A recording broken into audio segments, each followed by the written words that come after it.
Here we go with the 12-step race prep. I designed this specifically for high-performing dads who want to still ride, work, and get their edge back, not only at the races, but also at home, right? So Coach Taylor here with Crown Athletics. I've been working with high performers for a very long time and people in your position who are super busy but still want to do the damn thing, right? So most guys lose the race before they even hit the gate, right?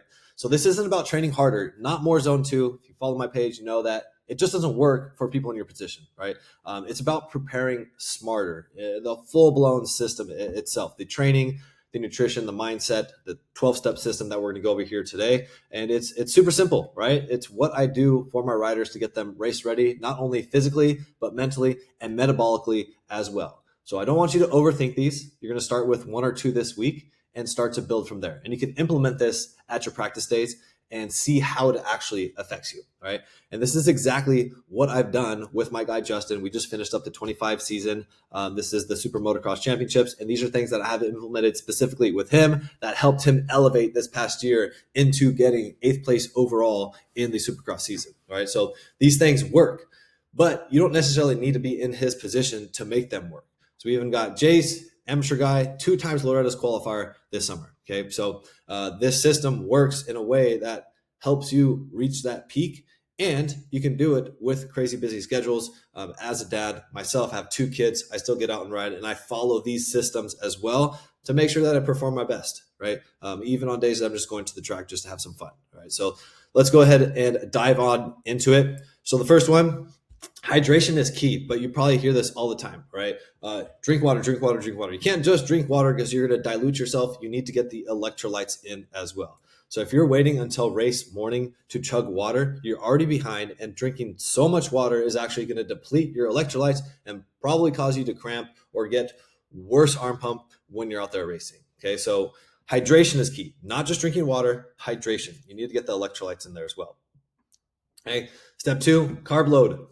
Don't do it late. Carb loading is not the night before, right? It is a week-long strategy. It takes time. There's a way to do it, and you have to follow that instead of just trying to smash some pasta right before the night before the race, because that isn't it. You have to start adding in extra carbs 2 to 3 days before, and let's not fake it. Pizza is not carbs, right? There's a lot more fat in there. We're trying to get the muscle glycogen, and it takes time to load up. And when you have things like pizza, there's a lot of fat in there and not as many carbs as you might think. So do it right, do it properly. Know what carbs are, figure out how to implement them into your nutrition leading up to race day.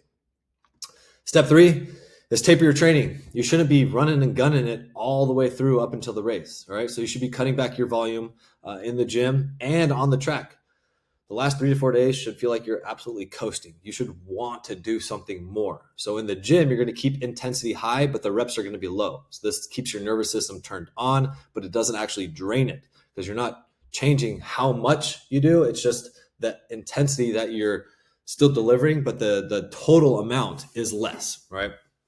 Now, step 4, master your pre-race morning. You need to wake up and be ready to go. Typically, these races start kind of early. So, hey, sometimes you got to bite the bullet and maybe prepare for a few days leading up to it, waking up earlier. But you definitely want to fuel up. You want something carb heavy and low in fat. Fats are going to upset your stomach. I cannot tell people this enough, right? If you eat something and you're training and you start getting burpy or something like that, too much fat, right? You also want to avoid overdoing caffeine. You want to get to that alertness, but not get jittery and anxious. I see a lot of guys do too much caffeine and it wrecks their race day. All right. So you have to know your body and how you respond to caffeine. Don't do extra just because it's a race day. You never change anything on race day. So even with all this stuff, do not do it for the first time on race day. Do it with practice first. All right. Prime.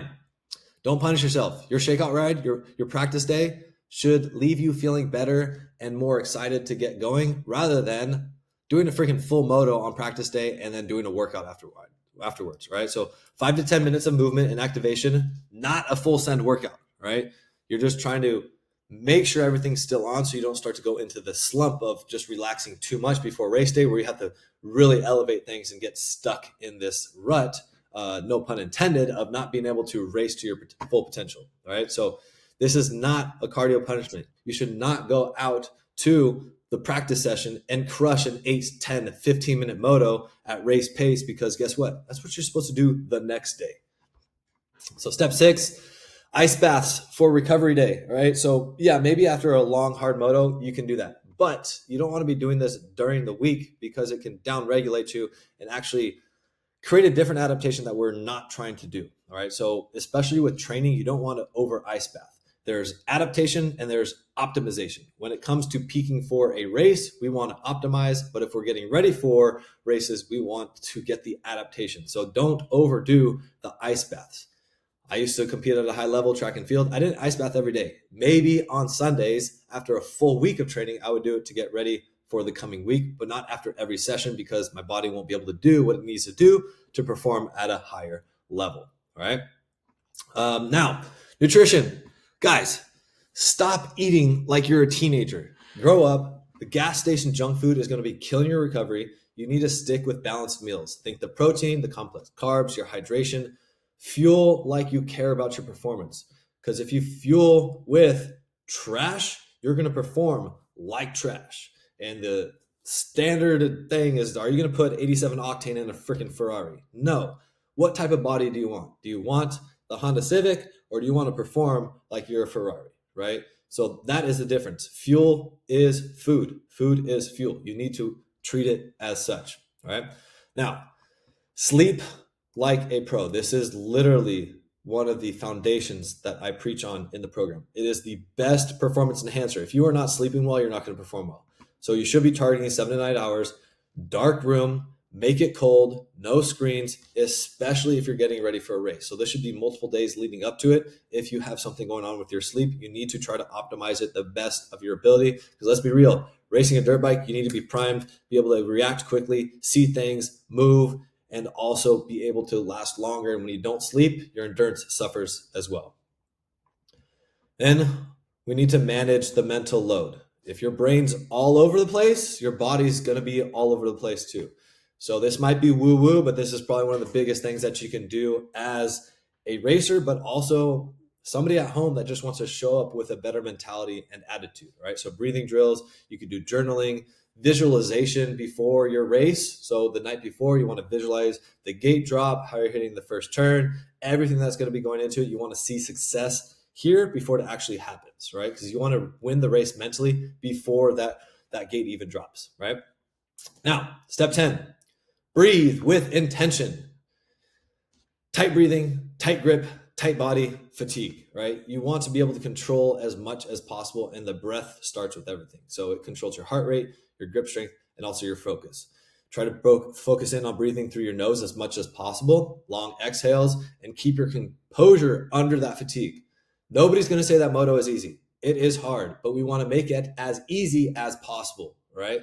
And this definitely separates riders from those who react to those who are just responding to things out on the track, okay?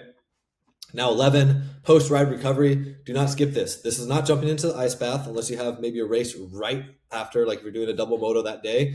You want to stand, stretch.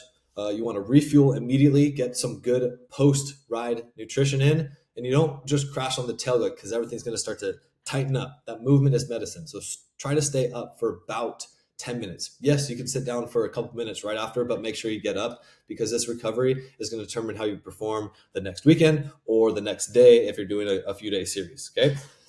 Now, the final system, number 12, build systems, not hype. Motivation fades, systems do not. This guide is literally just a start. The real transformation comes when you combine everything together, right? The structure of your workouts, your recovery, the accountability to make it happen, and the true strategy developed for you. And that's where the hybrid performance method comes in, right? It's what I've designed, what I've built, and it works, right? So these are the foundations. It's time to put them into motion.